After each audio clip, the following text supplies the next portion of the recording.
everyone.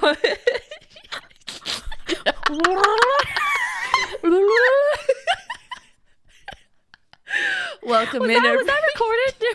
Was that live? Could they hear I don't that? know if they heard that. I don't know if it like my mic cut in yet fast enough or not. my If they God. originally Okay. heard that. Hey everyone. Welcome in. Okay. Hello everyone.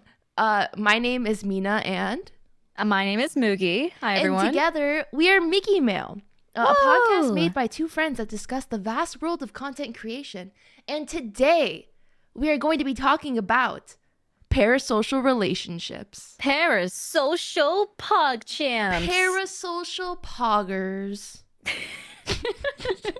Parasocial peasants. That's you guys. That's chat right now. We're going to be talking about my pee-pee. I mean, what? You know, I actually call my community like my peepees. My precious peasants. You called them your pee-pees? Yeah, my peepees. My precious peasants. Okay. Okay.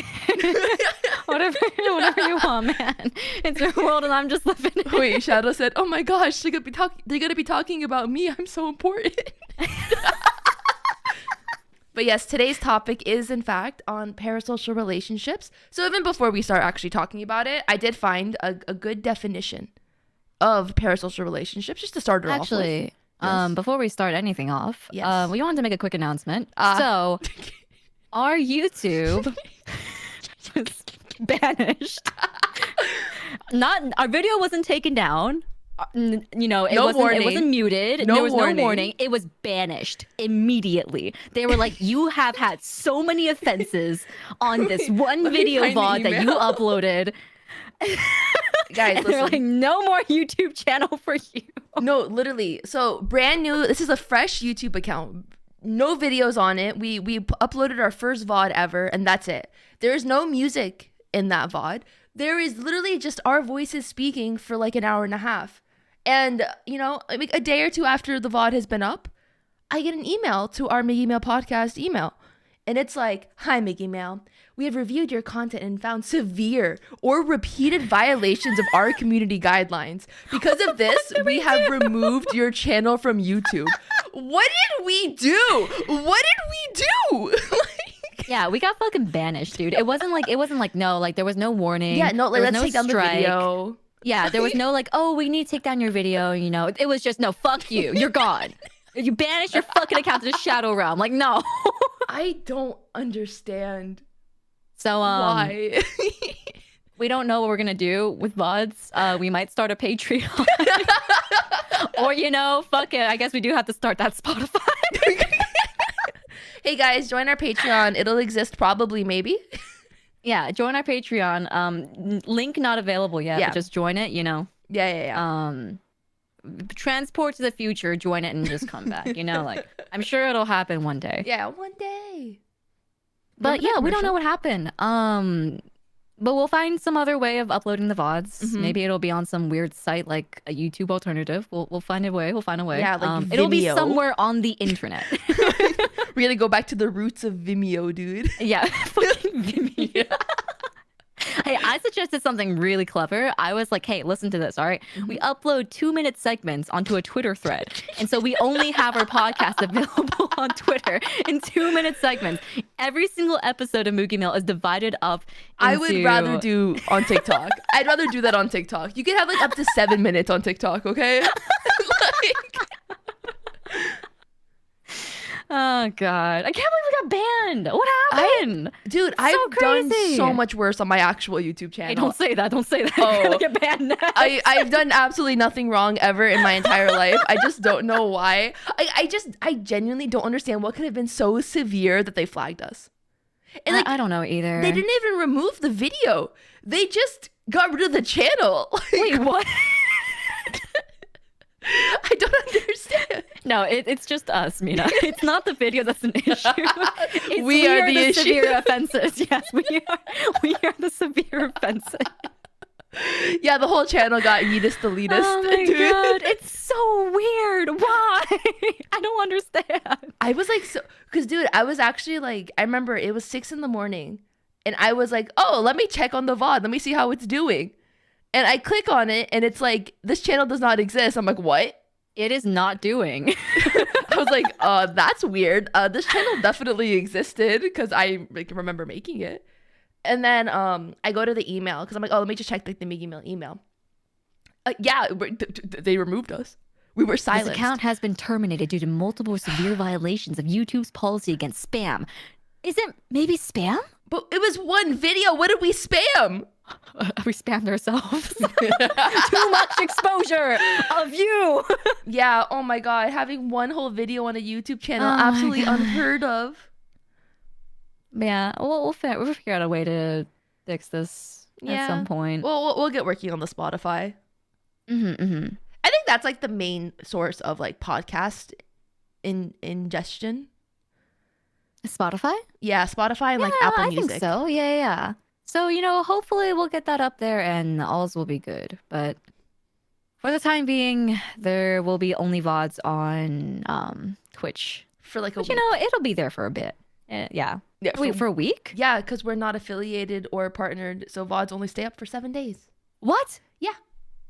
I have it downloaded. We're getting fucking censored. Yeah, we're being silent. I was silenced. We're actually being silent. Yeah, no, we're literally being silent. It's fine. Oh my God. Spotify will like us probably. No, yeah, it's fine. Fuck me, am I right? Yeah.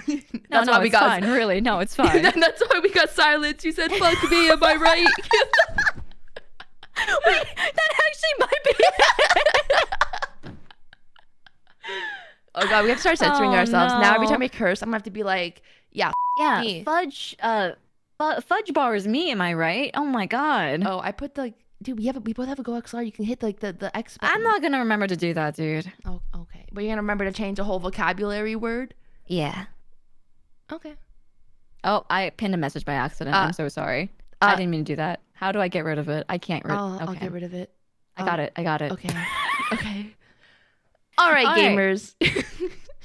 Continuing on.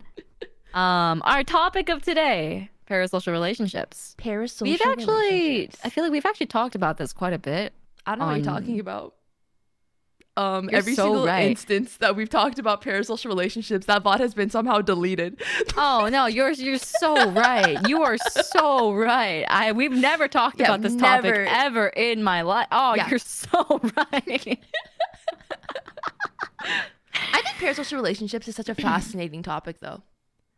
I think like it is too, yeah. Because I feel like it really wasn't a huge thing until streamers came along, Like I feel like even before celebrities and like pop stars and whatnot, it was never like a huge thing, right? It wasn't until like the first big YouTuber or the first big Twitch streamer that we were all like, oh, this is a real issue, Yeah.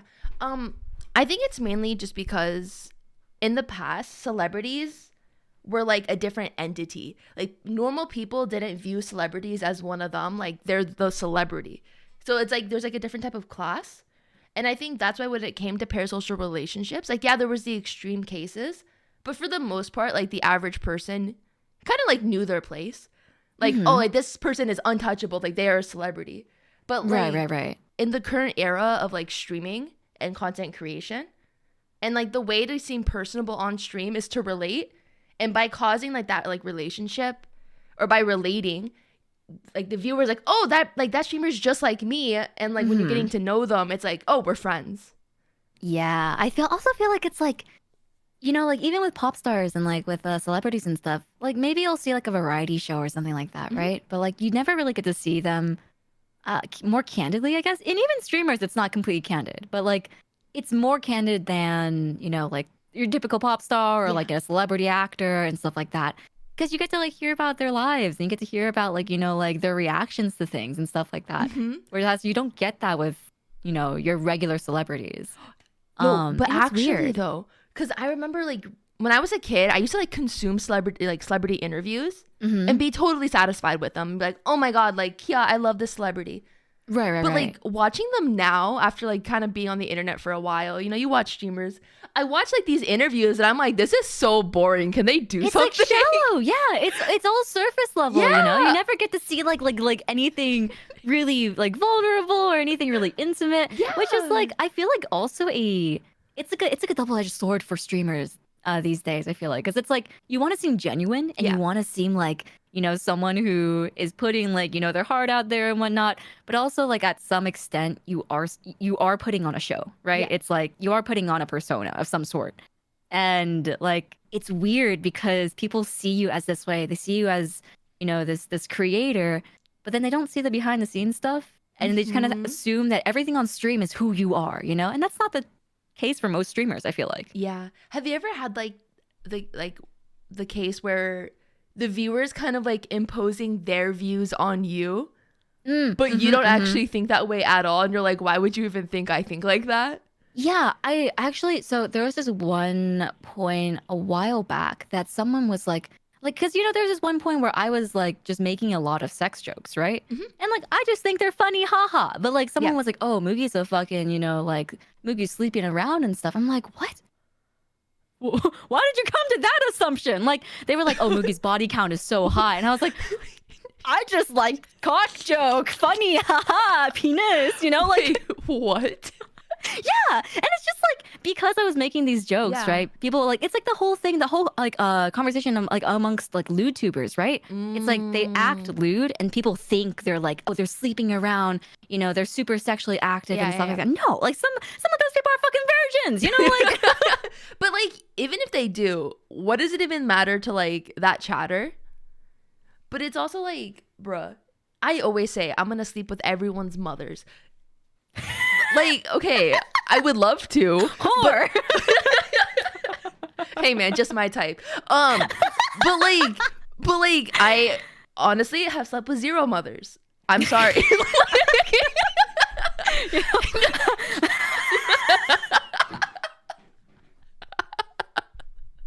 I'm sorry. I know you guys are seeing me in a different light right now. I'm so sorry.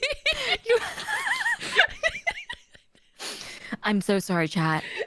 I know I always say I'm gonna fuck your mom, but in reality, the truth is I've never fucked a mom. It's really sad. I'm sorry I've been lying to you all this time. I haven't bedded a mother yet. Oh my god. I can't. Oh my god. I'm sorry. We live in a society, dude. But no, it's like, it's kind of like that. Like, I've had cases where like something as like minute as like, let's say a character design. And you know me, I have a type. I have a very specific type, and I have a type. And for some reason, like, I think I'm very vocal about my type. You know, I like blondes with big boobs. It's really that simple. Yes, but for I know. some reason, people think I just like any hot character. I'm like, no. Like, someone like point out like a short-haired character who was flat. I'm like, why? That's the exact opposite of what I like. I feel like that's really common when like not to dog on chat a little bit here. There's some streamers who come into stream, they see like one thing, they hear one thing the creator says, and they just fucking run with it. Yeah. You know, like they haven't even been in stream for that long. They haven't been to a lot of streams. They've been here for like 10 minutes, but all of a sudden it's like, oh, like Mina said, you know, this character's really hot, and they're like, Mina's fucking gay. You know, like just off the bat. Mina is gay, but you know, like hey man, I like both. Gay. No, but like that's what I mean though. You know, it's like you say one thing and they're like they take it to the extreme. You know? Yeah, exactly. Yeah. Oh my god, dude, that was so okay. For those who don't know in context. For context, for those who don't know who are listening and in chat right now. So Mina and we are friends IRL, right? We have gone out multiple times. Yes. In the least homosexual way possible. But I don't know, man. You've sat on me with no pants on. Hey, you don't got it. Hey, listen, chat. This is fucking why these assumptions happen. It's because you're saying shit like this. You're feeding the fucking narrative. Am I lying? I mean, you're not, but no, it's a normal thing that friends do, you guys. It's normal. Can't say that. If they don't have normal relationships with their friends, that's on them. All right, you know what? It's fine. It's your world, and I'm just living it. No, okay. So me and Mina go out all the time, right? We get hot pot like a bunch. Yeah. It's pretty like a routine thing for us.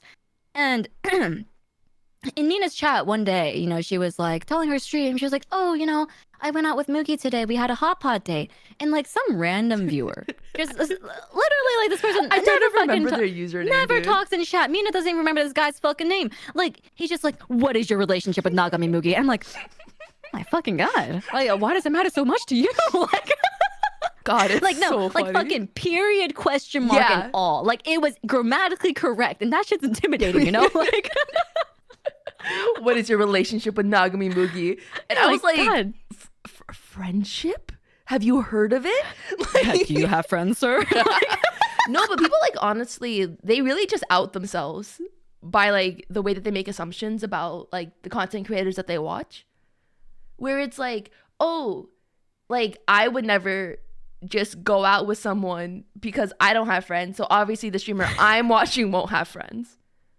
I would never go out with a friend with purely platonic intentions. Yeah. No, there has to be romance. Yeah, someone's pants are coming off. So, Mina, you know, do you want to answer the age-old question? What is your relationship with Nagami Mookie? I think we're just very good friends. I fucking hate that bitch.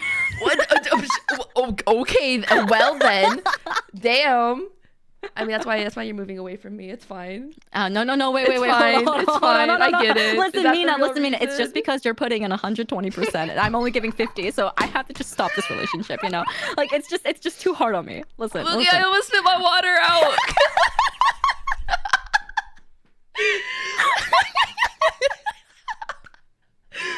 God. Oh, God. Okay. Should I say the definition of a parasocial relationship? Yes. What is the definition of a parasocial relationship? Mina Oyama, please go ahead. My girlfriend. I mean, not my girlfriend. I'm so sorry. What? Huh? Hey, I'm a friend. Moving on. Anyways. Huh? Yeah, you're so right. Fuck it. Am I right? Okay, guys. A parasocial relationship is a one-sided relationship where one person extends emotional energy, interest, and time, and the other party, the persona, is completely unaware of the other's existence. So that's like the general definition of a parasocial relationship. I think like, you know, that definition, you said it before stream, when we were like, you know, doing our research and whatnot, but like, I do think it's a really great description because I do feel like, so in my eyes, right, if I have a frequent viewer that comes in my stream, that's a regular, right? Yeah. Like, and like, I know some bits and pieces of that viewer's life. Like say like, I don't know, take like, I'm just thinking off the top of my head, like Dragoner. I don't know, like Dragoner. Okay, but Dragoner's your mod. That's different. No, but even before that, you know, like he came into my streams often. He was like someone who I enjoyed the company of, and at one point, I feel like you start moving away from like random stranger and more so just like regular in my chat. You know, like there's someone who's just not. It's someone I know by name. I know their username. I know their personality. You know, to some extent. And they're not really a stranger anymore, but it's also not a parasocial relationship. Because I know who they are. I know things about them as well, you know? I would still argue I think parasocial relationships like kind of work on like a spectrum where it's like there's the delusional type of parasocial, but then like I think there's a healthy type because just like the society that we live in now, it's inevitable to come across parasocial relationships. So it's like when you have like that symbiotic relationship like between like a viewer and like the streamer, and like the streamer is aware of that viewer's like existence and like, you know, gets to like know the viewer and like they're regular, it's still parasocial to an extent because like the viewer knows so much more about you than like you'll ever know about them just because you're the one who's streaming and letting them into your life. But like you don't know like all the nuances of their life. Yeah, I guess you're right. It's just not a bad type of parasocial. Yeah, like there's good and there's bad. But like there's like the good ones are really nice. Like I think streamers themselves are very parasocial with their viewers. Oh, I think streamers themselves are parasocial with like other streamers. Oh my God. It's like you get a fucking mutual follow on Twitter, you get one reply, and it's like, oh my God, we're best friends. You know, like, no, you're not. I'm like, who are you? Like, I'm like, sorry, I don't watch streamers. Yeah, I do feel like I feel like a lot of my chat is at some extent pretty parasocial because I feel like, especially for me, I'm very, very open on my streams, you know, I'm very vulnerable on stream. I feel like And a lot of my viewers know that, when times when I'm going through something or times when, like, uh, I have really like, exciting achievements or stuff like that outside of streaming. And I don't think it's a bad thing. No, not at all. I just feel like it's something that's inevitable when you have such a close-knit community. And it's almost like this kind of phenomenon only happens in like mid-tier community sizes. Sorry, not to call you mid, but like you mean no. You mean more like because like not like the huge streamers. Yeah. Because the huge streamers actually have parasocial viewers. Yeah, like legitimate parasocial viewers. Creepy. Yeah. But like I feel like yeah, exactly. When you're like a bit smaller, you have viewers Yeah. It's like there's enough where like you're still getting a pretty decent like variety. But it's also just like, I don't know, you have like your regulars. Like I know my regulars. I know their usernames. I have favorites. What? I don't have favorites. I have favorites. I 100% have favorites. There's some people I just enjoy reading their messages. Some people are funny. Okay, and that's me being parasocial to them. But some viewers are just a lot funnier than others.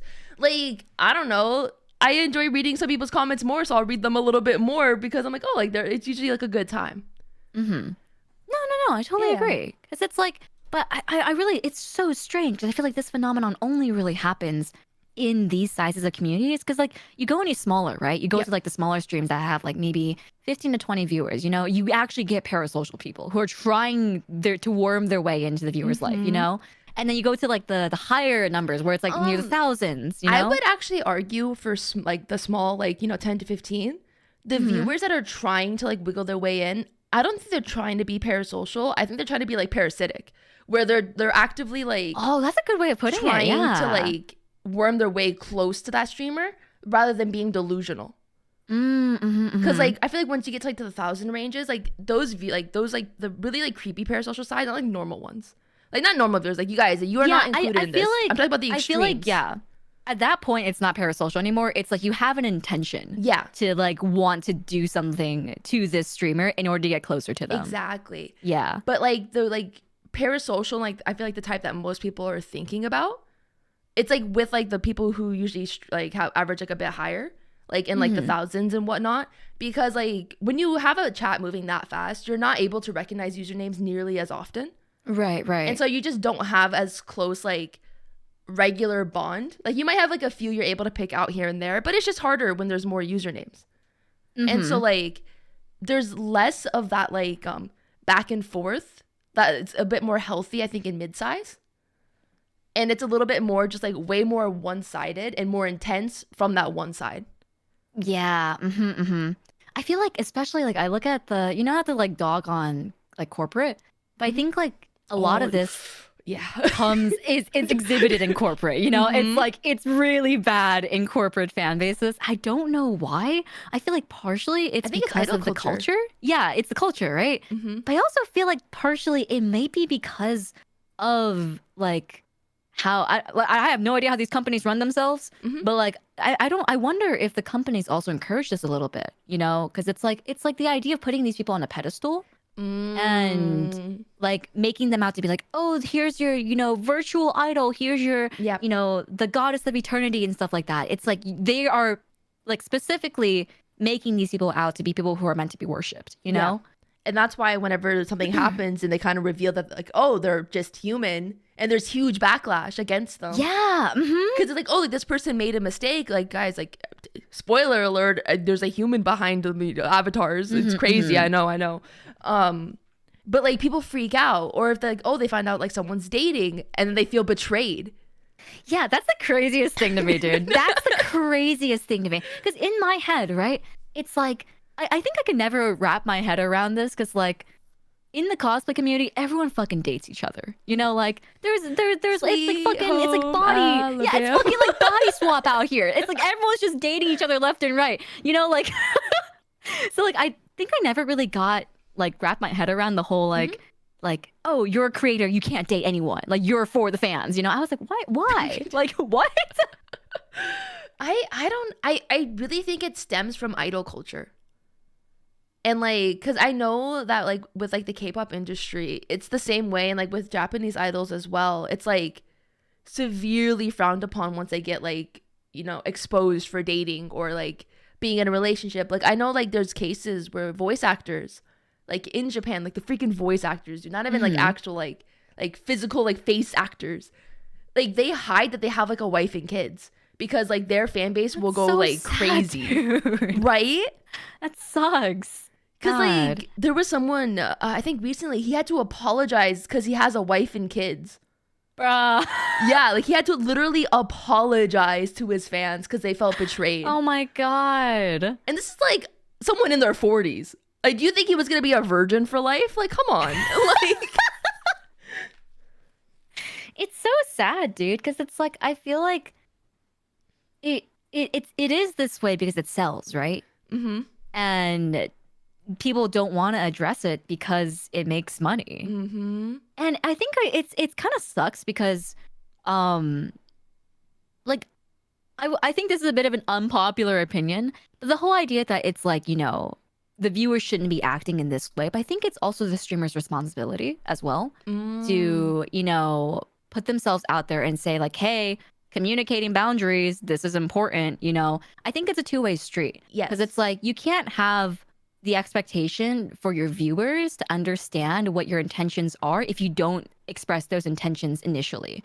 And like I think about that one thing that happened a while back. Won't mention any names. Keep it silent. But, keep it on the down low. If you know who it is, you know who it is. If you know, you know. There was this one streamer who got a lot of backlash because one of their BFE streams was interrupted.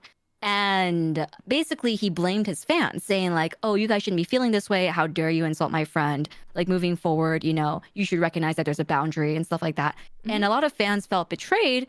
And although I do agree, it's like fans shouldn't be acting in that way. Mm-hmm. You also have the responsibility as a streamer to express, the boundary between your fans and you, right? Because if you don't, then you're just encouraging it.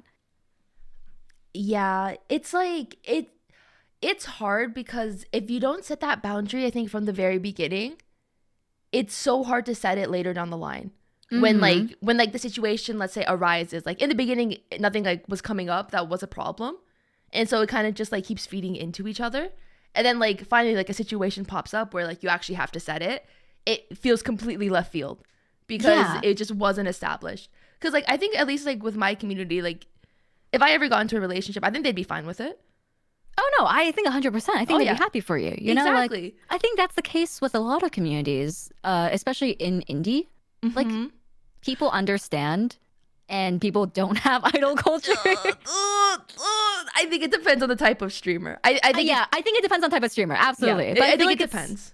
Like, especially in JP side, I feel like it's almost defaulted. Like, that kind of community. You know what I mean? Yeah. Like the streamer has to work towards not having that, right? Mm-hmm. I feel like on EN side, it's a bit of a throw up. You might have this type of community depending on what your content type is, right? Yeah. But I feel like on a general scale, like creators and viewers from EN side do have it a lot easier in the sense that like the culture isn't as expected. Yeah.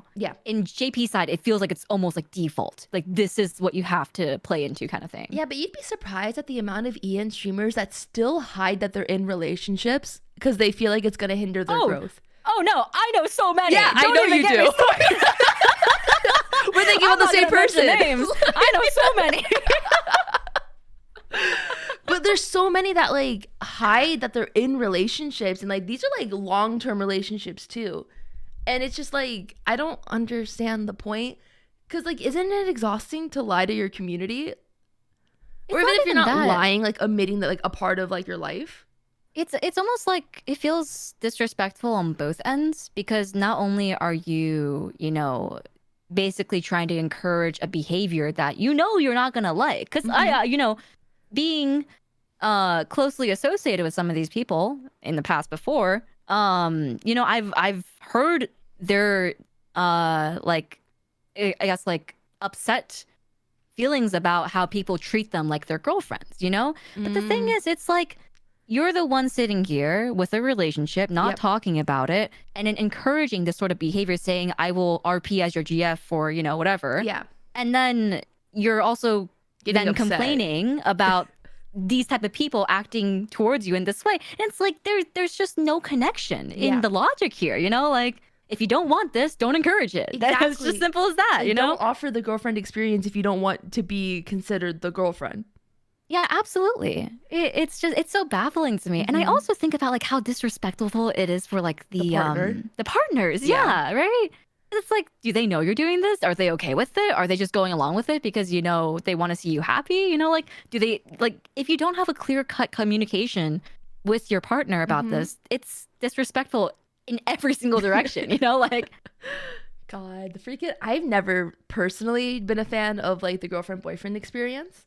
Just because, like, okay, like, listen, I just can't listen to it. Like, my body will like contort. Me neither. I will literally contort. If I hear someone go, "Baby girl," I would cry. Like that, I would throw up. I can't do it. I literally cannot. It's like I am like the baby anti. Girl. Hi, baby girl. Throw up right now. Throw up in my mouth. Yeah. Stop. But like, okay, I'm gonna switch topics just a little bit. Have you ever felt like you were the parasocial one? And like... Oh, absolutely. Dude, earlier today, like not towards like a real life person, but I was feeling very parasocial feelings towards like an anime character earlier today. Like I was gonna start crying because I just like felt so deeply for this character. And I was like, this isn't healthy. You're also on your period, so I feel like thank you for telling everyone that. You're welcome. You're welcome. Mina's on her period. If you didn't know, she's bleeding from her coochie right now. We used to be synced and we're not anymore. I'm sorry, mine's ending right now. But no, I really, honestly, prime example, fucking yesterday.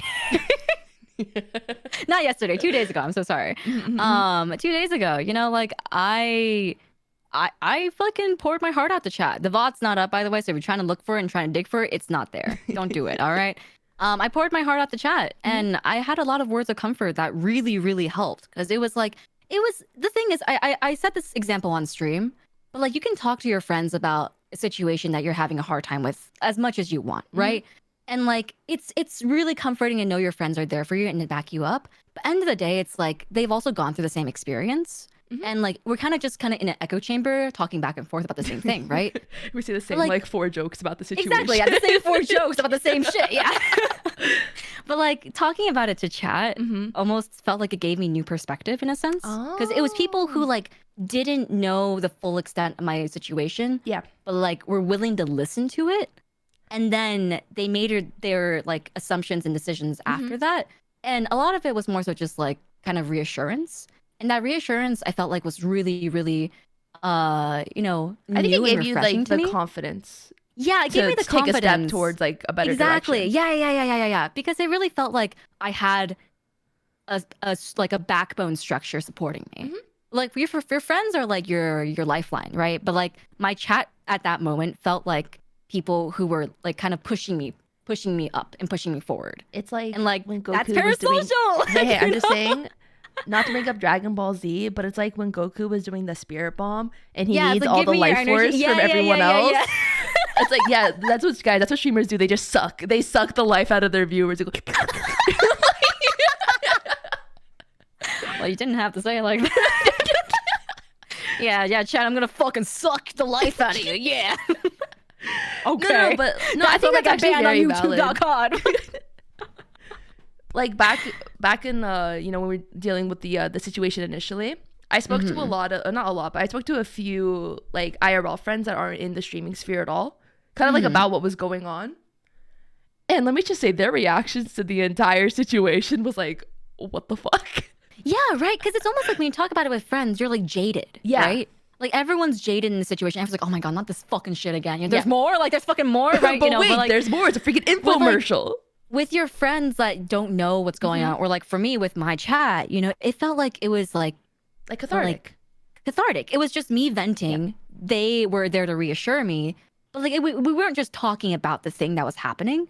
We were just, you know, I was expressing my emotions and they were there to comfort me, you know? Yeah. And like sometimes that's just what you need, you know? Like you don't need a big extended conversation about it. Although it is nice. I love talking about this with you guys, you know, like, but like sometimes you just need someone to tell you like, hey, you did a good job. You know, you did good in these decisions and you were brave in this, stuff like that.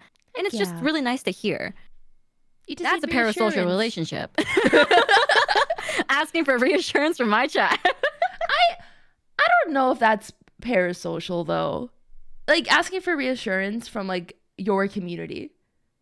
I don't know. Is it I think it parasocial? is. I think it is. Because it's like you're relying on people who you're not gonna like give that same, effort back to. Not to say like that, like I wouldn't want to, but it's like there's no possible way for me to actually take care of everyone in stream, right? It's like they Yeah. can't come to me with their emotions. I'll be like, I can reassure you, right? Yeah. Because at the end of the day, there's just too many people in chat. And I think that's where yeah. it becomes parasocial. Because it's like I'm expecting people in my community to give me reassurance where I know I can't promise that back. That sounds terrible. You're like, you guys are gonna listen to me, and you're not gonna say a word back unless it's yes, Mugi, you did good, Mugi. We love you, Mugi. Listen, that sounds really bad, but like what I'm saying is that there's an unequal balance, Yeah, No, 100%. But that's also why I think it's really iffy territory when the streamer gets really close to viewers. Oh, Because absolutely. there's such an unequal power dynamic. Yeah. I mean, like that's the same thing with like this is like kind of in line with parasocial relationships as well, but it's like almost taking advantage of parasocial relationships. But it's like when the viewer, really loves this one streamer, and the streamer takes advantage of that. Yeah. And uses their power to get something out of the viewer. You know what I mean?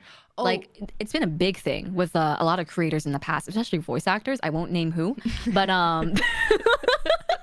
like the idea of their fans being kind of like an arsenal of people that they can utilize, and that's not good. That's not a good way of thinking. That's not healthy at all. Yeah, that's unhealthy parasocial from the streamer. So I was on Reddit a while ago. I'm sorry, I know. And Reddit user. No, I was on like r/Twitch. And there was someone basically saying that like, oh, like they love donating to like this one small streamer. Like they just like, randomly gift subs here and there. And it's like probably like a 5 to 10 viewer Andy. And so like they just like, like throwing like maybe like 2-3 subs like here and there, like every once in a while, just, support their favorite streamer. And they said that they like something happened like one day in like that stream that kind of made them feel a little icky, where the streamer got so used to that person gifting them subs that they were trying to like egg them on to donate, even though like that viewer didn't want to donate. And so like at the end he kind of just gave up and donated it, but he's like, I don't think I'm gonna watch the streamer anymore. Like it just felt really icky, like I was pressured into it. Oh my god, that's right. Sucks, I felt so dude. bad while reading that. I'm like, sucks. that's so bad. Like, is that so sad? Like, I feel sad for that person. Yeah, like you here are a viewer, trying to give generosity to the streamer that you enjoy, and then all of a sudden that's like your base level expectation, Like that's never good. That's never good. And I think this happens a lot with new streamers, especially in the VTuber community, because like I feel like VTuber community especially, like this is me talking from having some experience in the IRL community.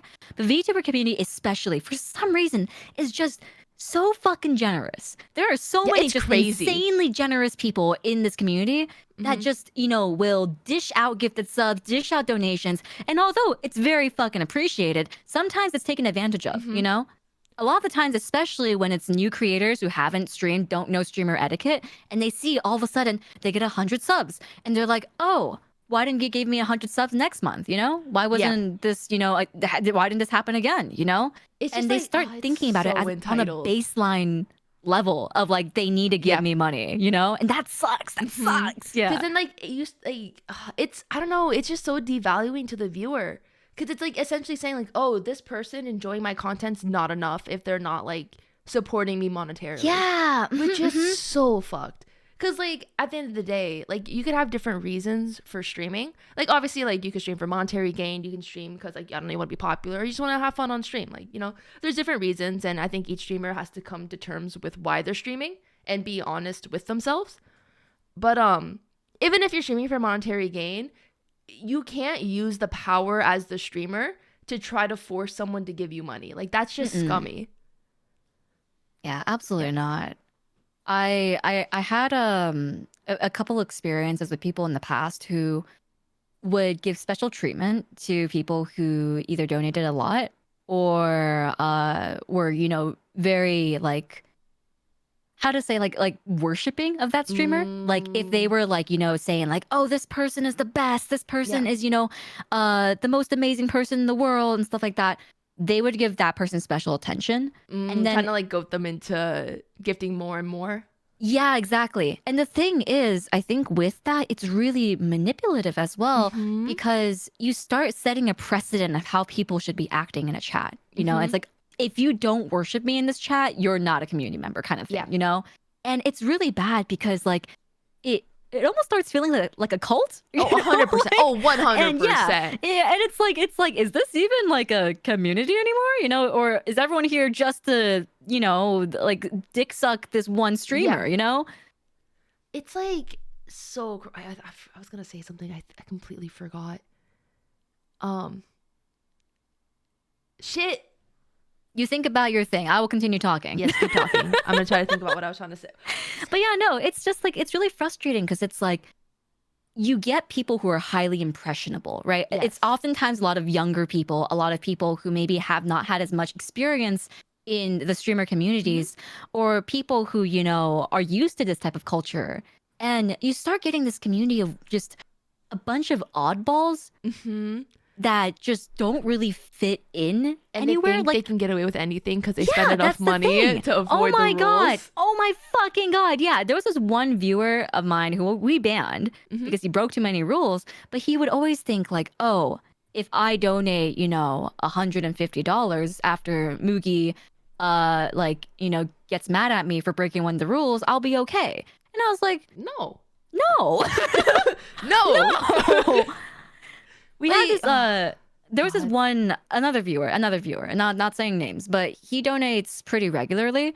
And at one point, I got very frustrated with him on a Discord call because we were watching a watch along together thing, right? And at that point, I had no rules for like muting during watch alongs. I was like, if you want to talk, just talk, but keep it quiet, you know, because I wanted to have discussions while we watched. But then it just got too big, and we had to implement rules. Always mute. Yeah, always mute watch alongs. Always mute, exactly. But like before, he came in and he just started talking about like something regarding like something with the FBI, and then like he was like, oh, did you hear that? I'm sorry, tangent. I fucking hate when people talk about randomest topics when you're trying to watch when you're trying to watch anything, dude, and they just talk loudly. I'm like, can you shut the fuck up? Yeah, can't you fucking see we're watching shit here? Like, God, take a fucking hint. But no, this guy started talking about like FBI stuff, and like all of a sudden he was like, oh, did you guys hear that? Oh, you weren't supposed to hear that. You guys are gonna be in trouble now. And I was like, then fucking mute your mic. We're fucking watching a show. We don't want to hear you talk about this anyways. You know, I got really mad. And this guy was like, oh, it's time to donate money to Mugi again. I was like, no, fucking get out of here. Like, you know, what are you talking about? That is so cringe. Oh, and it's like, no, I'm not gonna be placated by just you giving me $100. Like, no, fuck that shit. Eat my fucking ass, you know? Dude, that's so the audacity of some people, you know? Like, it's so like degrading. Being like, oh yeah, like whatever, like just take this $100 and shut up. Like, just let me do what I want.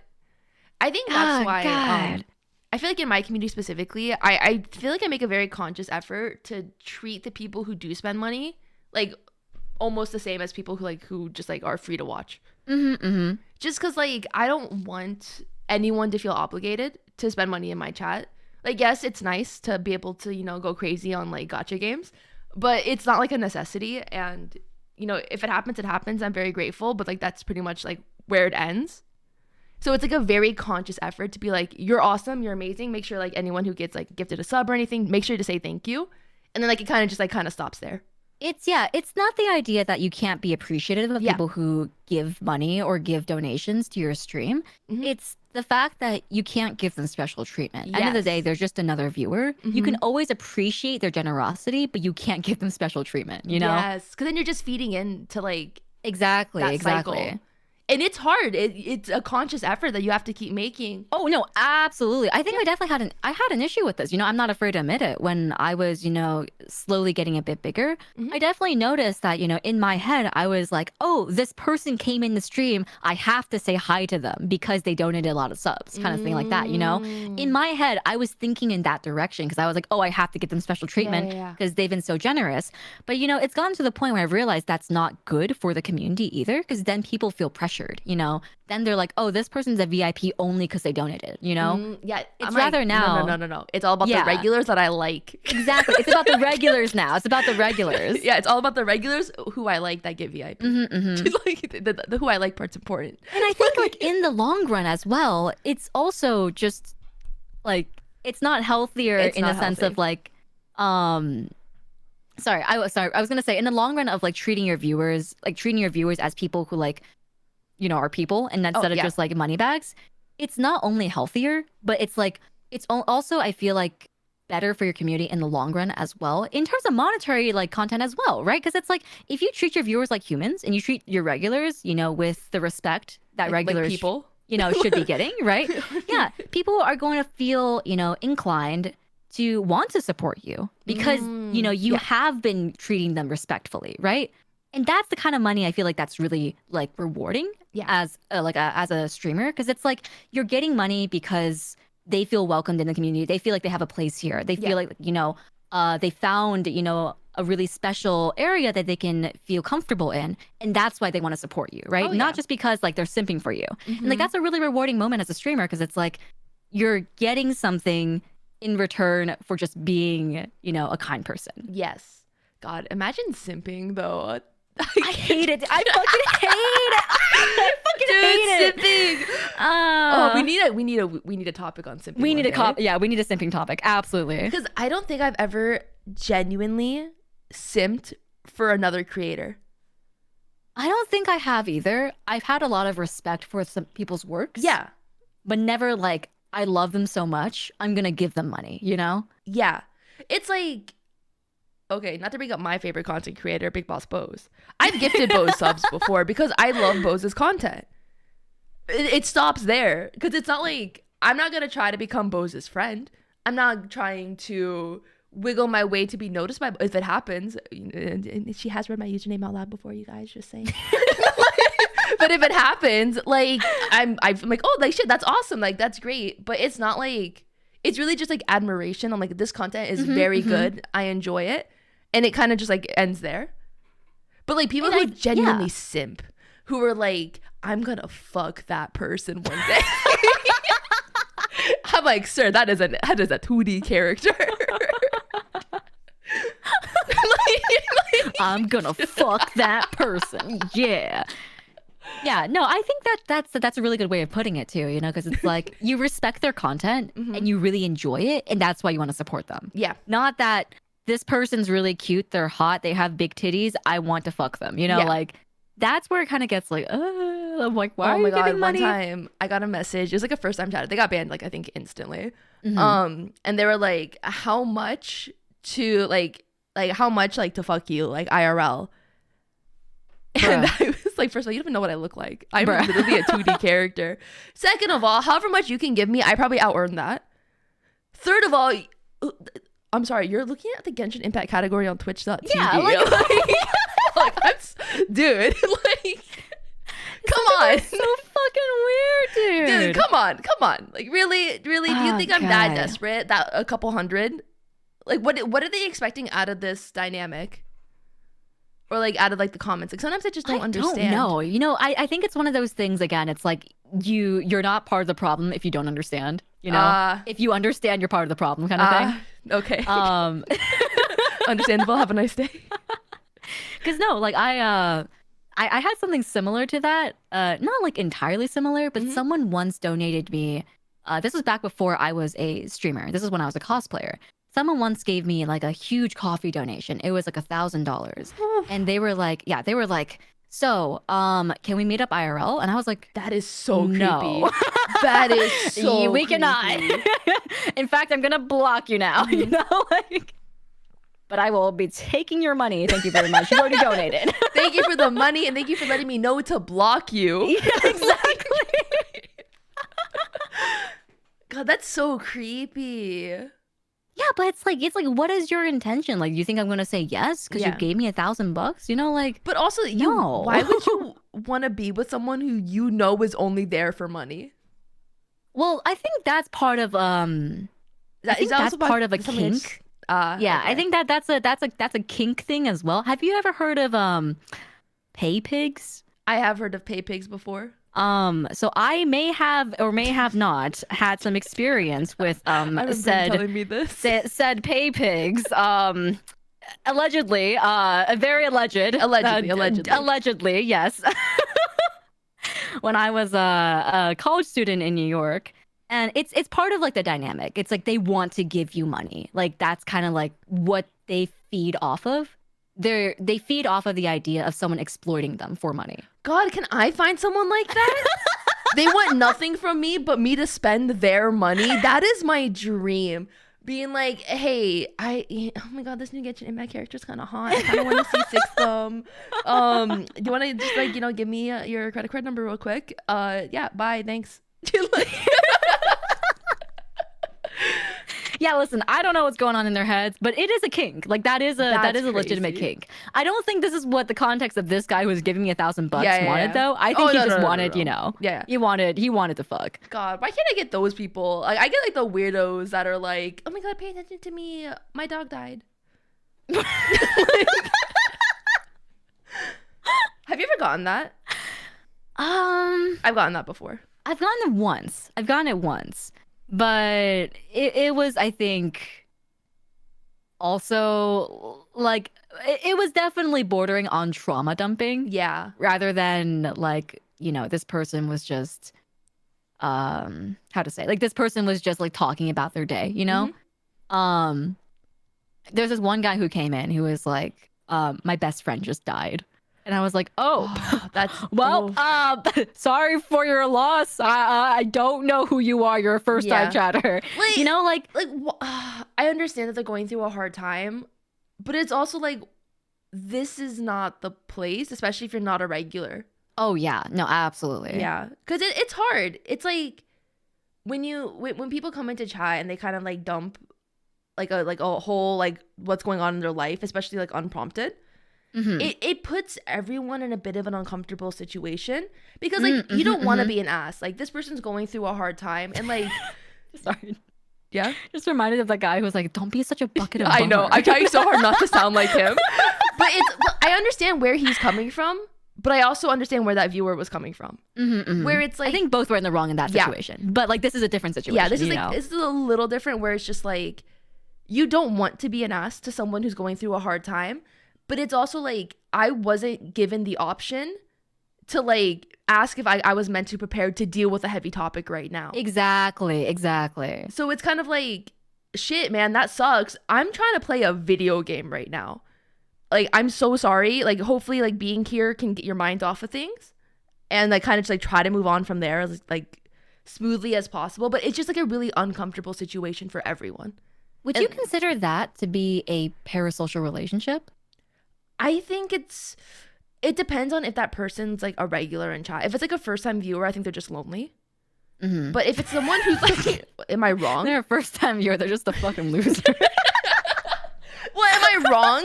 You're going into some random person's chat, trauma dumping. Like, I'm sorry, you probably don't have friends to talk to. I think that's a reasonable assumption. No. It just sounded funny. But it's also like, I also get it if it's like a viewer that's a regular and like maybe they're having a hard time and you ask them like, hey, like what's like, are you okay? Like what's going on?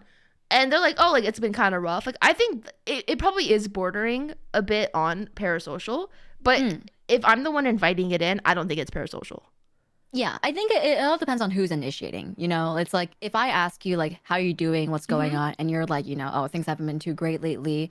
I've been doing this and this happened. Then I'm going to be like, oh, I'm so sorry. Yeah. Hopefully the stream will help cheer you up. But I'm not going to push it, Yeah. But if I don't push it And then they continue to be like, yeah, it's just been really rough, like I had to attend a funeral, and then like, all these things are happening, and like, my girlfriend's cheating on me and stuff like that, and they just continue making the stream about them. Yeah. Then that's parasocial. I also think it might be parasocial in how they react to you, like to you knowing that information. So let's say they do trauma dump a little bit, like just a smidge, and like you just like, oh, like shit, that sucks, and you kind of just move on, and then they get upset that you're not more concerned. Oh, absolutely. I think that's like the harmful type of parasocial, where they're expecting you to be a friend in that situation. Right. Rather than just like, hey man, I'm the content creator here. I'm just trying to create content. It's so hard. I definitely think like it definitely borders on like, you don't want to be an asshole. Yeah. But you also don't want to be crossing a boundary that you shouldn't be. Exactly. If you let one in, everyone's gonna try. One in, everyone wants to get in. Yeah. Do you want maybe a good time for intermission? Yeah, let's do intermission. I think that's a good time to stop. Yeah. Yeah. Okay, are you ready? Yeah. Are you ready?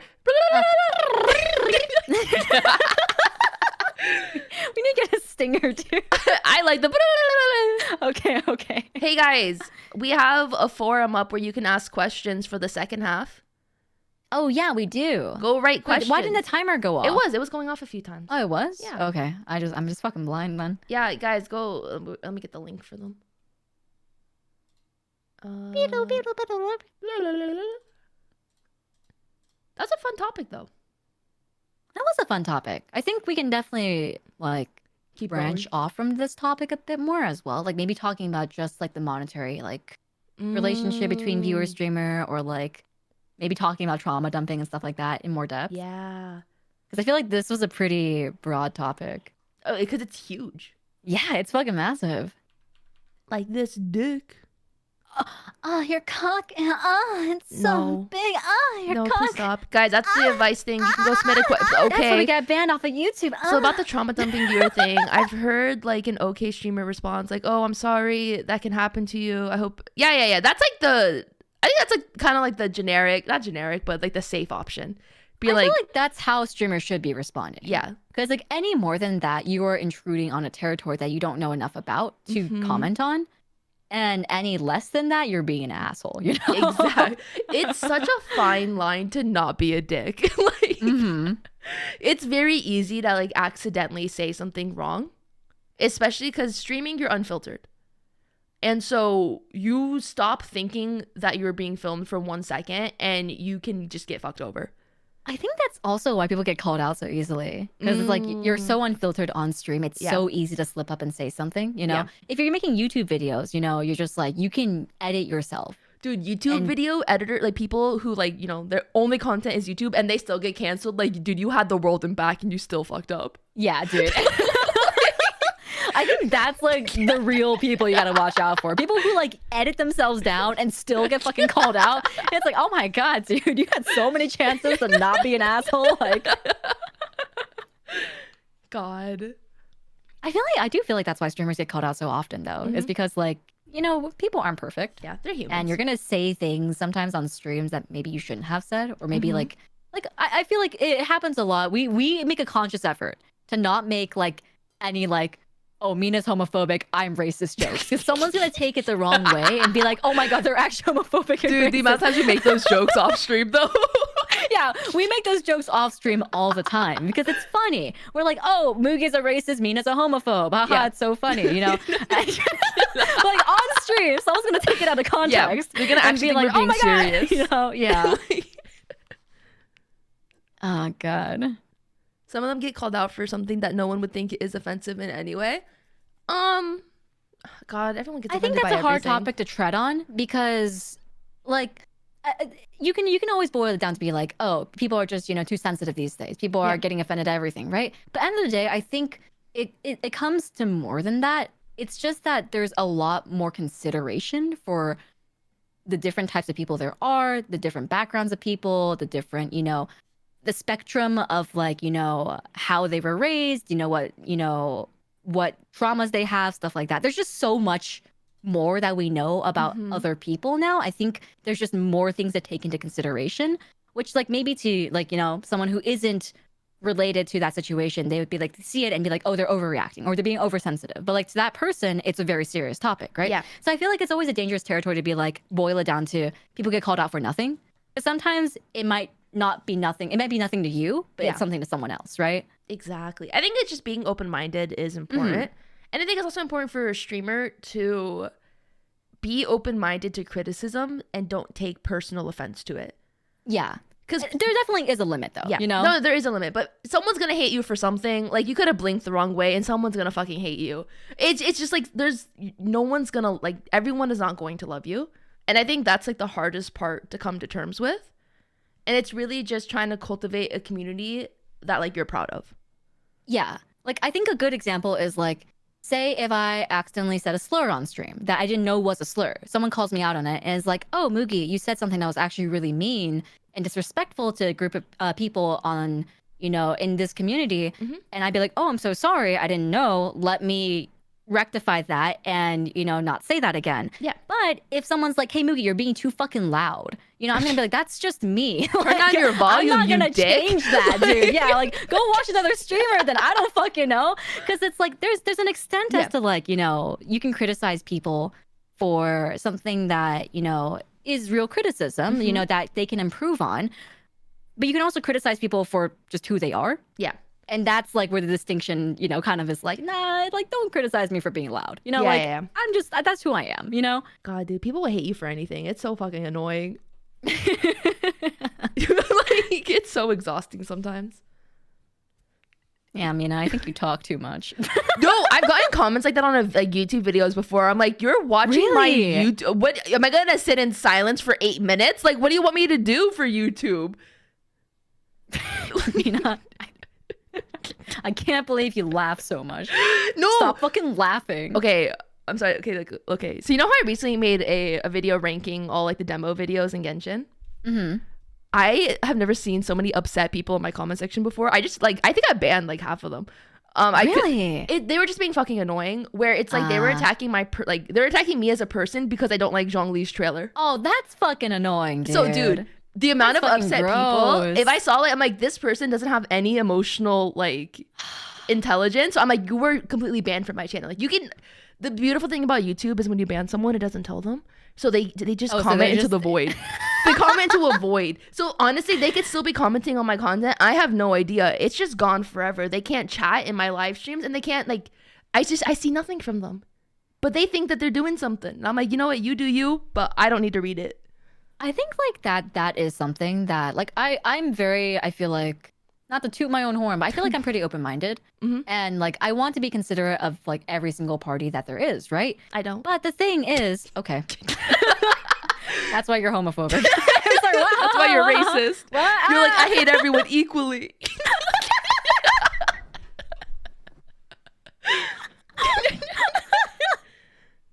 This is why our YouTube got fucking banned.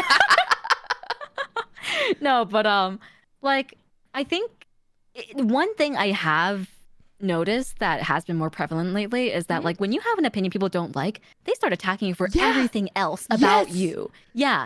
And it's like, it's not like just like they're trying to criticize your opinion. They start like saying like, oh, you look like this, fucking loser. You know, like, like we're talking about birth control. Why does my face matter? You know, like it's just stuff like that. That's really annoying. You know, it's just like that's just petty. I think we're not even having a discussion anymore. You know? No. I legitimately think people, they make their like personality like the things that they like. And so if you say, oh, I don't like this thing, they're taking it as like a personal slight against them. When in reality, it's not that deep. Like genuinely, I think the people that are upset that I just didn't like Zhongli's trailer. Like, I didn't even say I don't like Zhongli. Like, I don't like the ride on Shogun. Zhongli's fine. I don't care about him. He's just there. But like for them, the fact that I put him in like a lower tier is like I like just like caused harm against like 3 generations of their family because I don't like this like one character trailer. And I'm like, oh god. Can we all like just remember to go outside like once a day? Touch fucking grass. Once a week even, please. Breathe some fresh air. Just go outside, breathe the air, look at the sun, you know, put your arms out. I don't know if look at the sun is a good advice. Put your arms out, yell photosynthesis, you know, absorb some vitamin D, And then come back to the internet, please. And next time I see you, I'm gonna just stretch my arms out and yell photosynthesis and embarrass you in front of everyone. Wait, I wanted to ask, do you want to get hot pot on Monday? Monday? Yeah, I'm off of work. What's Monday? Martin Monday Luther a King holiday? Day. Yeah, it is. Oh shit. Yeah, it is. I'm off of work. Yeah, sure. I'm Yo! down to get hot pot. Let's do it. Are we doing my area this time? We can, or do you want to do the arcade? Because we never got to go you want to last do round time. 1? Oh shit, we could do round 1. Yeah, fuck it. Let's do round 1. Ayo. Ayo. You guys, we're going on a date. Going on a hot pot date. Dude, we do the Emphasis on same date. shit. We do not change what we do. No, but like we actually do not change what we do ever. I mean, hey man, Like we do the same enjoy thing. it. Wait, what is your relationship with each other? We go on hot pot dates. Dates. Emphasis on the dates. Date. Dates. It's time to duel. We need to, okay, hey chat. How many of you guys would be interested in seeing Mina learning how to play Yu-Gi-Oh? Is that gonna be a Migi Mail special? I want to get a head count because I want to teach Mina how to play Yu-Gi-Oh. I mean, you can make a poll. Guys, say no. Can you say no, chat? Can you say no? Yeah. Chat, please say no. Can we get some no's in chat? Like, you bastards. How do you make a poll? Oh my god, wait, Mina, what if we We could do a Migi Mail special. What if we did we could do that. Like on the Migi Mail account? Yeah, because we need to hit 7 streams to hit affiliate. That is true. That is true. We could do a Migi Mail special. All right, yeah, we can do that. We'll pick a day that we both. It's a day that we both don't stream on, dude. I don't fucking know. Wednesday? I can get rid of my YouTube stream. Oh, do you stream on Wednesdays? I stream on Thursday. I also stream on Thursdays. Fuck. No, I stream on Tuesdays. Can you move one of your streams to Wednesday? Wait, why don't we just do it on Wednesday? What do you do on Wednesday? Because I stream on Wednesday. I thought you had Wednesdays off. No, I stream on Wednesday. What the fuck? When did you stream on Wednesdays? Since when? Okay, I've been streaming on Wednesday since forever. Sunday. What are you talking about? Sunday. Sunday? Yeah. This Sunday? Not this Sunday. I can't do this Sunday.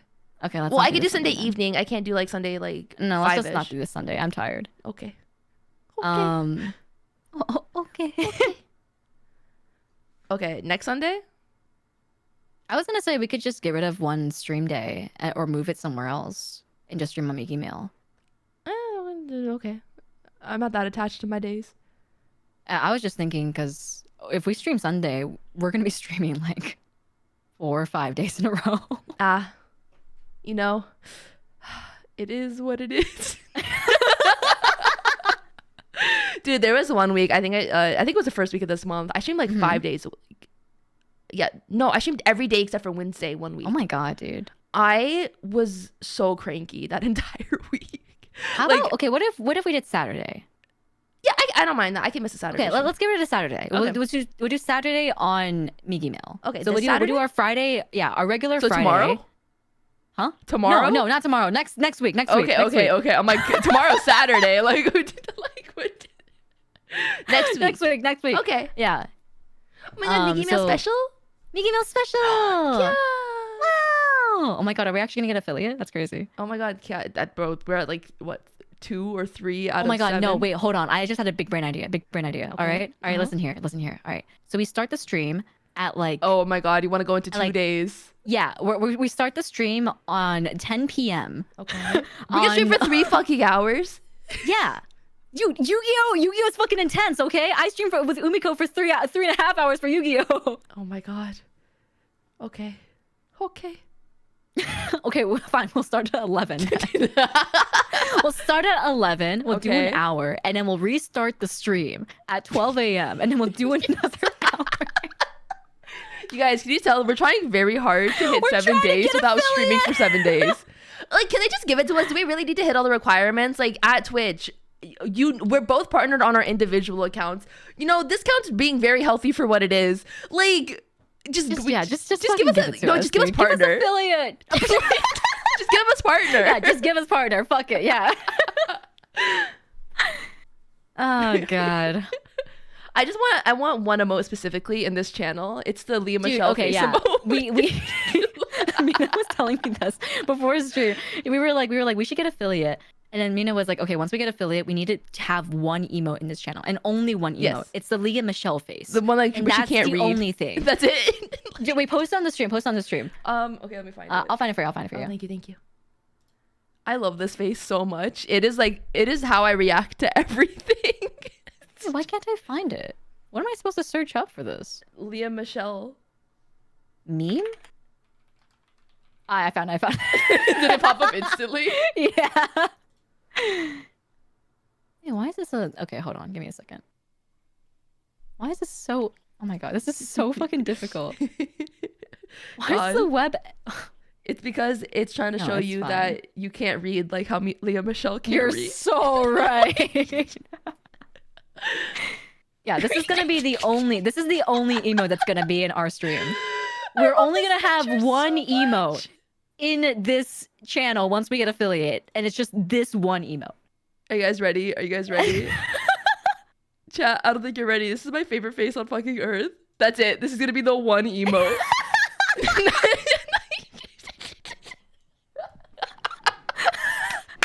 White woman jump scare. Ah! Leah Michelle jump scare, you guys. That's all I want. That's all I want as like on this channel.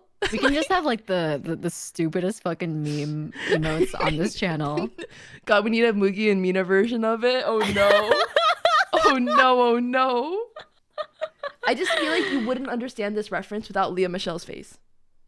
No, I don't think you would either. It's just like a normal picture. Something about her face. Yeah, it's something about.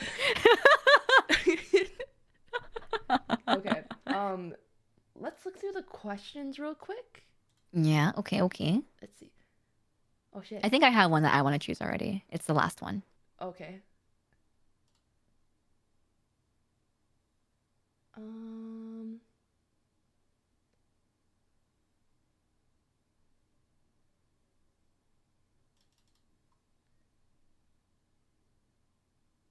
Sorry, I can't talk and read at the same time.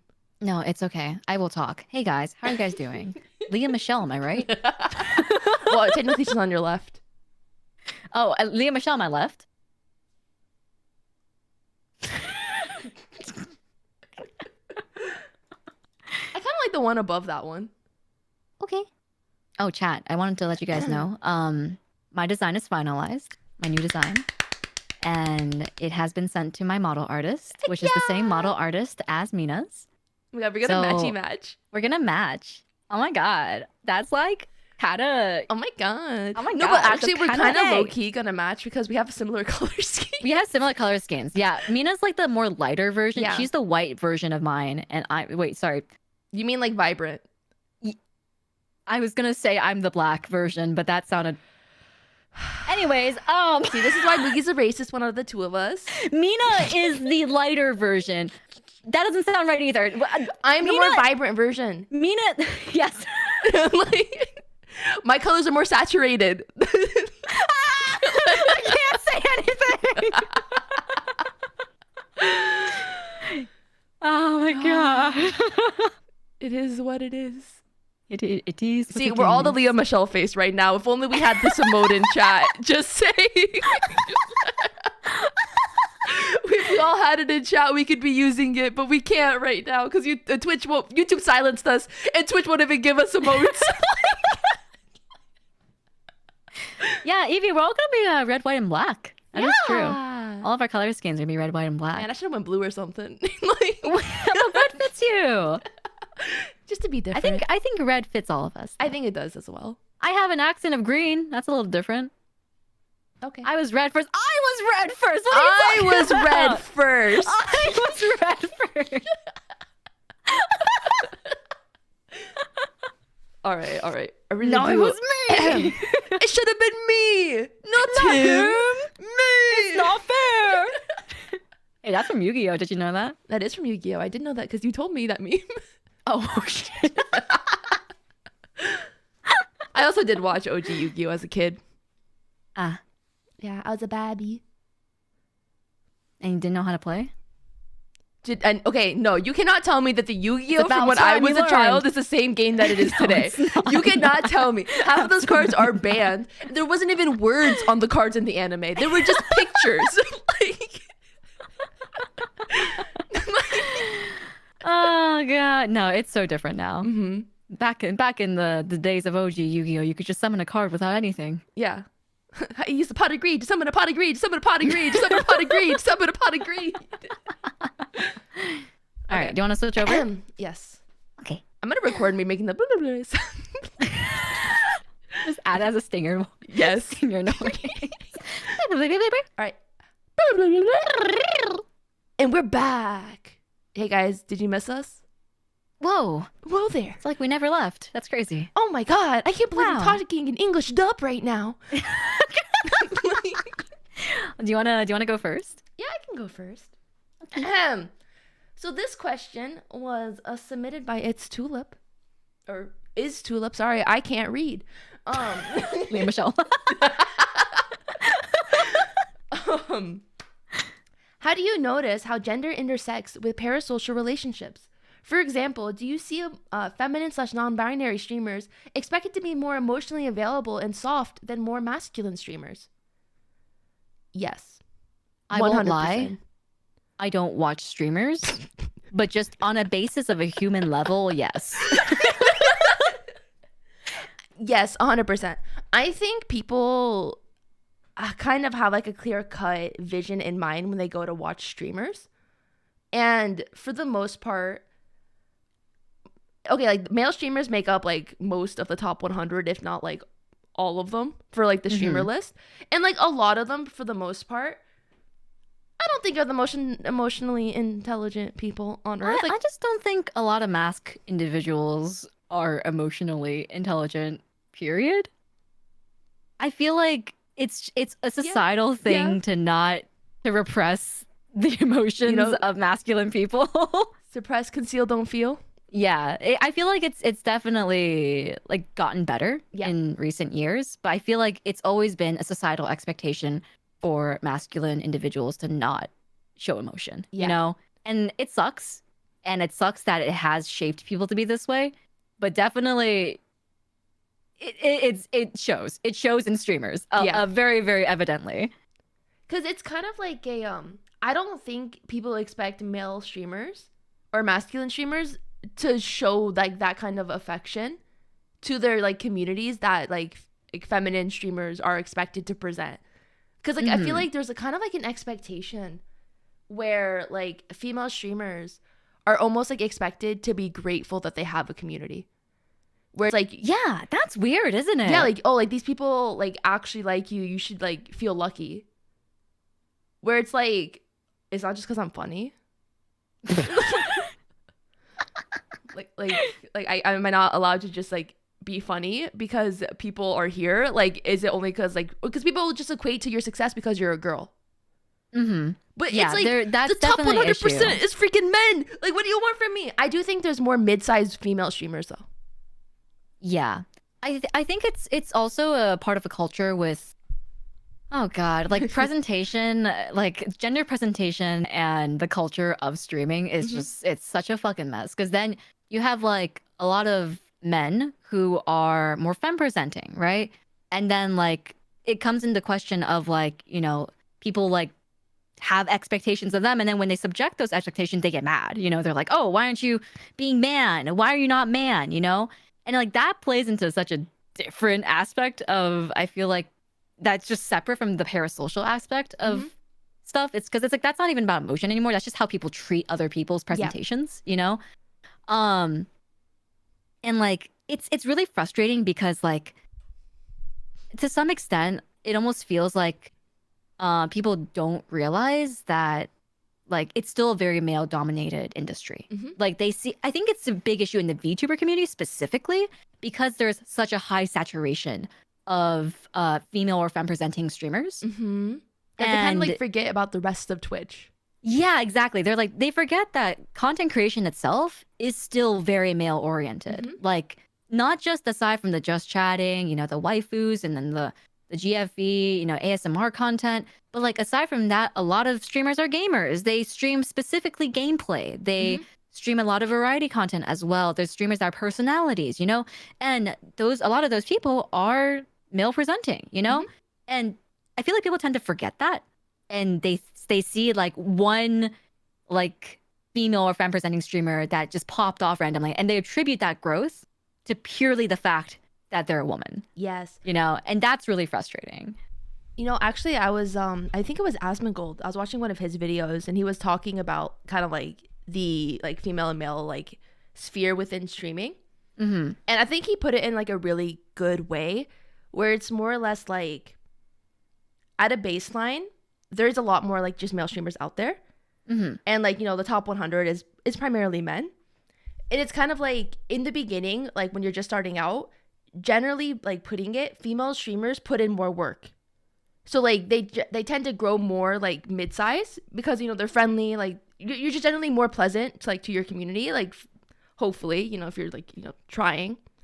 And so like they generally tend to grow like probably like to like the 1 to 2 to 300 range, like relatively quickly compared to like male counterparts. But the potential to pop off is significantly like less than like a good male streamer. So it's like the bar of entry for like a male streamer, it's lower because like they just have to be like pretty decent at it, and they can pop off and like hit levels that like a female streamer, it's a lot harder to hit those levels. There's almost like a glass ceiling of sorts. Yeah. Like it's like every time I think about glass ceiling, I think about the fucking Knuckles meme. Do you know what I'm talking about? I feel like I might. Hold on. You need to play this for stream. Like you just had audio only is fine. Okay. Knuckles feminist speech. Where is it? All right, here you go. Just play the audio. Okay. But like the idea of the glass ceiling is like kind of detrimental in itself, because people are like, you reach a level and you're there and you get comfortable, and like that's all you can achieve. And then when you subject it by breaking it, people are like, oh, it's because you're a woman, you know? And it doesn't help that when it comes to Twitch also enforcing rules, they are generally a lot more lenient on female streamers, like the bigger ones, which negatively affects like the rest of female streamers, where it's like one person who is literally getting, you know, taken from behind gets 1 week, and someone joking with their chat that they're just gonna like, you know, like mess with them gets 1 month. Doesn't feel very fair. And it's like, that's on Twitch, and people will take that and just like run with it, that it's like Twitch is being like completely unfair and like female streamers have it easy.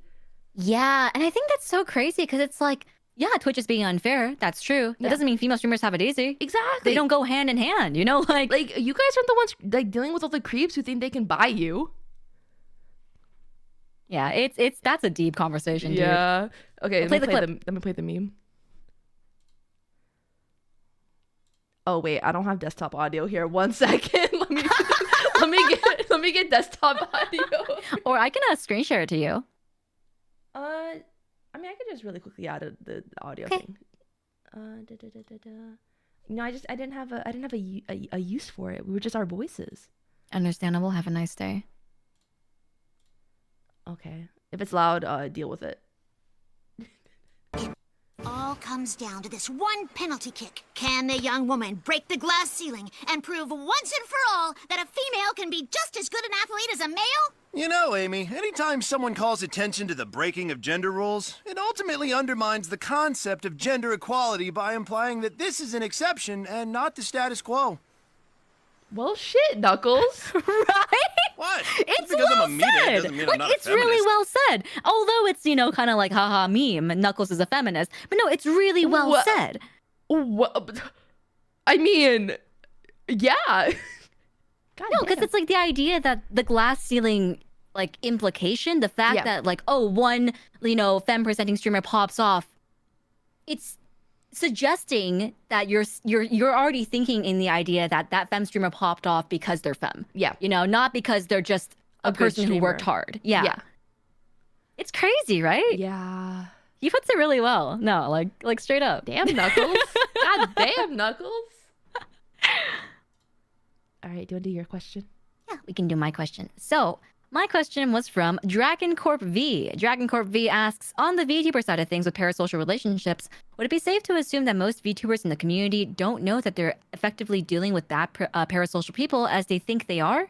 Because most VTubers I've watched/seen, when it comes to them dealing with it, they tend to simply say things like, oh, please don't do that, or this, or it's bad and I'm not your GFBF, but never follow up with it or continue to enforce it, and they just leave it at that until it becomes a problem again. So I think what Dragon Corp is asking is that, do you feel like they actually understand they have parasocial people in their chat? Or do you think they're ignorant about it? Oh shit. Okay, hold on. Also, Vader, thank you so much for the raid. Oh, thank you, Vader, for the raid. Appreciate it. I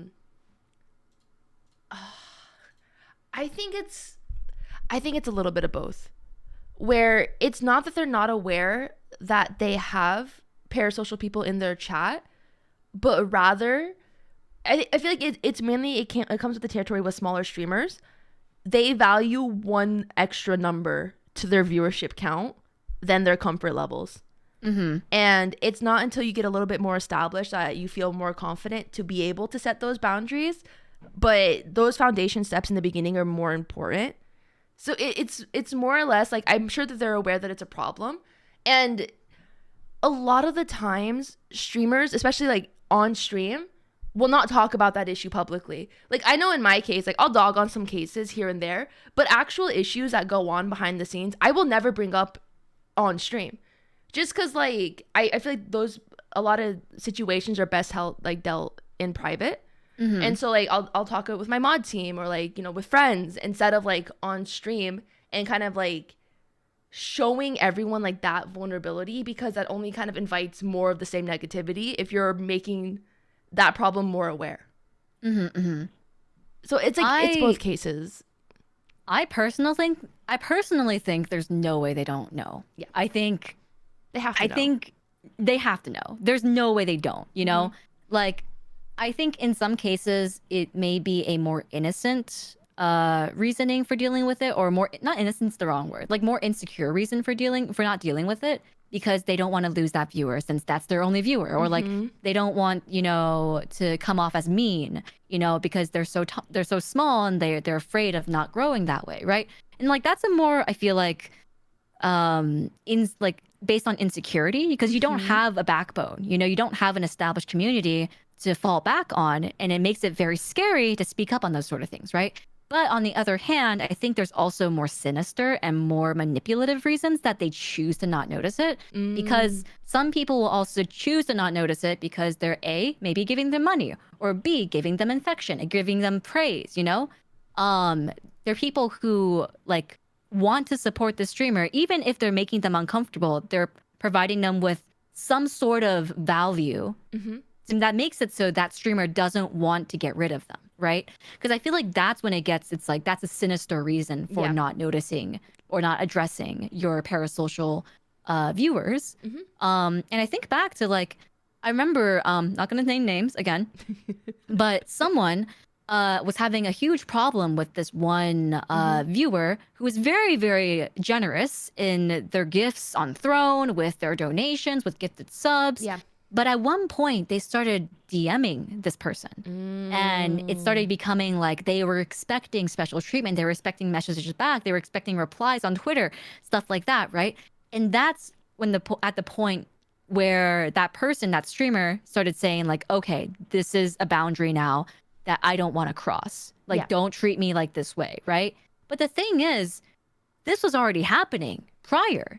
In chat, in the Discord, in different scenarios, they just chose not to address it until it got to that point of intimacy, right? Like where it kind of blew up. That's an issue, right? That's an issue. They're basically saying, how long can I take advantage of this person before it's an issue, and then I have to address it? And that's problematic. Oh yeah, God, it's so hard when like money becomes involved. Oh, 100%. Just because I feel like money brings out the worst in so many people. Because it's like some people just like they never kind of like grew up with access, or like with people like spoiling them, or people like actively like just giving them things because like they like their personality or like whatnot, or whatever ulterior motives people have for spending money. And it's like I feel like a lot of streamers, especially like new ones, but even older streamers, I think they get like a little bit of a power high where it's like they feel so powerful that they're able to like get this thing from someone that they don't know. And it's like a feeling that they never had before. And That's they a great point. Yeah, no. I don't know. It definitely is a power high. No. It has to, like, what other reason? Like, I feel like in my case specifically, I got very lucky where I've always had like a job. So like streaming was never like an income for me. It was more or less like, oh, I just want to have fun. Like it's a meme, lol. And like whatever happens kind of just happens. So like I was never swayed by money because I'm like, I have money. Like I have a job. I have stability. Like I don't need extra income. Like I'm not greedy like that. I can already buy me what I want. And so like I think that's why I was able to set boundaries very early on. Because like, okay, yeah, you could give subs. Thank you. But I'm gonna go back to playing my game. Like that's it. Like thank you for giving me money to spend on characters that I love, and that's it. Yeah, I think like again, like it's no excuse. Some people I think have a bad relationship with money, and then once they you know get a taste of it, they're like, oh, I want more of that, right? And like it's no excuse for how they behave and treat their viewers, of course. But it's a reason, I think, as to why they might behave like that, because they haven't had a good experience with money in their prior life, or like they didn't have an experience with money, period, in their prior life, right? And I feel like it's a dangerous road to go down, and it's very important that they catch that early. Because I've known a lot of streamers. I've just been here for too fucking long, dude. I've known a lot of streamers who like, you know, held one donathon, had to do really, really well, and then have one you know, month. all of a sudden like all of a sudden they can't pay rent next month, and they're like, okay, I'm just gonna do another donathon, and they just keep doing that every single month, month. God, it's so and it gets cringe. to the point where it's like donathons are supposed to be like donathons, subathons, they're supposed to be like special, right? They're supposed to be like a celebration of sorts, and that's what it's meant to be in its core value, right? But when these people start feeling like they're obligated, not obligated, that's the entitled. Yeah. When they're entitled to this money and they just keep doing this over and over again, and you know, like, of course, you know, no one's gonna speak up about it because like it's the generosity of people, right? And like if they choose to donate, that's their choice. That's their choice to donate. But it's not respectful to your community to continue doing that, right? Because I used this example once before, right? If I were to ever say like, oh no, guys, like, we just got evicted. Like, I don't have a home to live in right now. You know, I need like 10K really badly. I'm sure there are people in my community who would give me 10K up front, you know? Holy shit. Like, I'm sure there's like someone who would raise that money. Yeah. But the thing is, like, if that wasn't true, and in the VTubing community, you can so easily fake that. Yeah. You know? Then you're just taking advantage of other people's generosity. Dude, that's the issue, dude. How many times have you seen certain content creators be like, oh no, my rent this month, even though, you know, you have rent every single month. But oh my God, also, like, I'm holding a subathon for my rent because I can't pay it. But also, look at this like $300 scab I just got. Oh my God. God, that's the worst, dude. It's like, if you're gonna take people's money, at least put it to what you need it for. At least be honest. You know? At least be honest. honest. Be fucking honest, you know? Because I feel like, okay, if I was like, hey, chat, listen, I really want this commission. I just like, I can't mentally spend the money on this commission. But hey, I mean, hey, if you guys want to just send me like, you know, just like a little bit. At least like you're being upfront and honest about it, and you're like, the intention is there. And I think that's way more respectable than trying to like get pity money out of people. No, oh my God, no, that's on a completely different level, dude. Like, I think like having wants and expressing those wants is not an issue. It's the fact in which when you realize that people are going to be generous and you take advantage of that every single time you want something. Yeah. Oh my God. Yeah. Because it's not like, for example, if I want, you know, I don't know, like if I want a new mic, you know, I don't have to have my stream fund it. It would be nice if it's something that, you know, I'd be like, oh, you know, want a stream upgrade? Here's a dono go for the new mic, you know, and then once we fund it, I'll get the new mic. But like, if I maybe come across, you know, a good month where Migi Mart does well or something like that, and I get extra money, I'm just going to buy it myself, you know? Yeah. It's not like I expect my community to fund it just for me to have it, you know? Exactly. God, some people, man, the entitlement to other people's money. Dude. It happens so often in the VTuber community, though. I don't know why. I have no idea why. I think people feel more comfortable behind the model. Yeah. That's No, it. that's it. I genuinely think people are more comfortable That's behind the model. it. Mm-hmm. Cause like I mean we can't say this for everyone because I'm sure there's face cam streamers that do the same thing, but it's like such a prevalent thing within the VTubing community specifically, where I don't know, it brings out a lot of the worst in people because they feel like they're absolved from consequence because they're not showing their face. There's no consequences. Right. God. You It really is what see it people- is. You see people's real intentions pretty quickly, man, when Yeah. they don't have to be nice because they're not, being held accountable. Kind of cringe, bro. Kind of cringe, bro. But I think that is a good place to end for our Yeah. podcast today. Oh my God, it was fun this week. Yeah, it was a good podcast. That was really fun. Good conversation. right. Good conversation. Good chat. Good chat. My Good precious chat. little parasocial pog champs. My PPPs. Your PPP. My Your PPP. My po.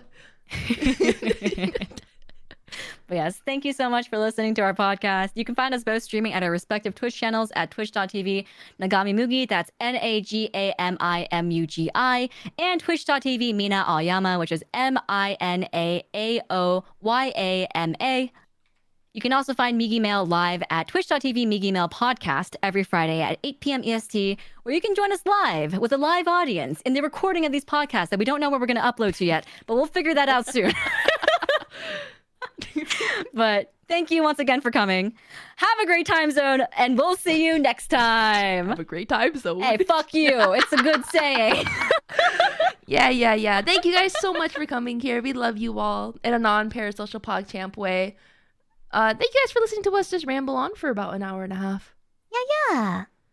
Alrighty. Bye-bye, everyone. All right. Good Take night. care, guys.